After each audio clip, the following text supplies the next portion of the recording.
Hello! First time namin mag-dine dito sa Italianis Robinsons Antipolo.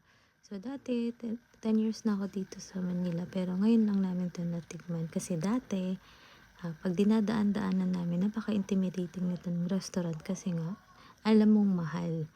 Kaya, hindi na namin tinatry kasi baka ma-out of budget kami. Pero, this time, after 10 years, na-try na namin siya. At kwento ko sa inyo kung bakit namin naisipan nga kumain dito. Ayan. So, may pamukbang na nga to si Ante, no? In order namin dyan, may dalawang rice, parang breakfast meal. Ayan. Tinikman ko yung pork adobo nila. Actually, yung pork adobo nila, walang nothing special. Sa totoo lang. Siguro, kapag kayo nag-adobo, mas masarap pa dyan. Yun na yung taste na experience ko. Tapos yung sisig din, ayos lang. May mas masarap pa na sisig. Pero okay lang kasi syempre, during that time, gusto namin mabusog dahil gutom talaga kami. Tapos nag-order din kami dyan ng, ano ba yung kinukuha ko dyan? Ayun, yung appetizer nila na spinach, mushroom, cream ata yan. Tapos may bread. Sobrang sarap niyan.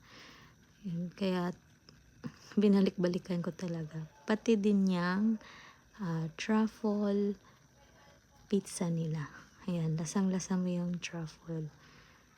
So, sobrang sarap niyan. So, ayan na guys. Kwento ko sa inyo kung ba't namin trinay ngayon. Kasi, 50% off yung may promo sa credit card na 50% off sila kapag nag-dine in ka sa kanila ng minimum spend of 3,000. So, every Friday yun hanggang Feb 13. So nakaka-dine in lang kami sa mga mamahalin na restaurant kapag may mga promo. So, finally, natatry na namin talaga yung ganun. At,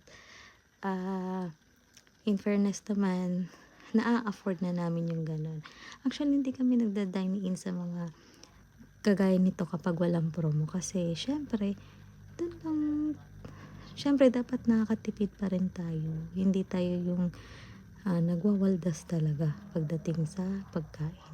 Alam mo yung nai-enjoy mo na nakakain ka na ng masarap, pero may discount pa rin. Diba? Antay-antay lang tayo ng mga discount, lalo na ng mga perks ng credit card at iba pang mga ano. Ayun. So, overall, masaya kami kasi marami din kami na take out. Ayan.